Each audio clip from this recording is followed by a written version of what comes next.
inkastoo ay daciif tahay axaadiista ku soo aroortay in dhegta looga addimo carruurta markay dhashaan, haddana waxaa lagugu addimayaa salaad la'aan. waxaase la yaab leh marka aad dhimatidna waxaa lagugu tukanayaa salaad aan aadaan lahayn iyo iqaamo toona.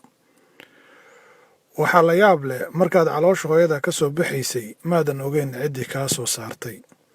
waxaase la yaab leh markaaad dhimatid ma ogid cidda kugu qaadaysa garbaha. waxaase la yaab leh marka aad dhalatay waa lagu dhaqaa, waa lagu nadiifiyaa. marka aad dhimatidna sidoo kale waa lagu dhaqayaa, waa lagu nadiifinayaa. markay aad dhalatid hooyada iyo aabbaha way kugu farxayaan oo qof lagu farxa ayaa tahay. marka aad dhimatidna dadkaadii ehelkaadii way kaa naxayaan. subxaana allah, ilaahayga ciid ka abuuray ayaa haddana ciid kuu celiyey. waa arrin cajiib ah. qofka markuu dhasho wuxuu ku jiraa mugdiyaal, caloosha hooyadiis iyo kuwa kale. marka aad dhimatidna dhulka hoostaysa ayaa lagu gelinayaa, qabriga ayaa lagugu aasayaa, oo halkaas ayaa mugdiyaal badan ku jiraysaa. subxaana allah, qofku markuu dhasho maryo ayaa lagu duuduubaa, marka uu dhintana maryo ayaa lagu duuduubaa. waad u jeedaan, calaaqa weyn ayaa ka dhexaysa.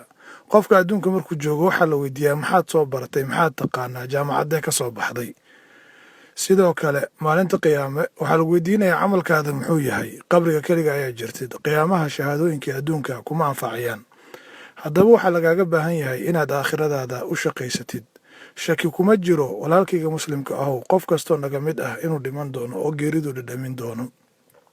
saasay tahay waxaa lagaa rabaa inaad adduunkaadan u shaqaysatid, aakhirana aadan hilmaamin. waxaa weeye naf walba waa la weydiinayaa wixii ay soo suubisay. haddaba ma isweydiisay qiyaamaha waxaad allah subxaanahu wa tacaala la hortegi lahayd. waxaan kugu baaqayaa walaalkayga muslimka ahow, qabrigaas yar ayaa ku sugaya. waxaana ku dhigaya dadka kuwii kugu jeclaa inaad toobadda u degdegtid oo ilaahay subxaanahu wa tacaala u toobad keentid. ilaahay subxaanahu wa tacaala dembiyadeena iyo dembiyada waalidkeena dhaafo.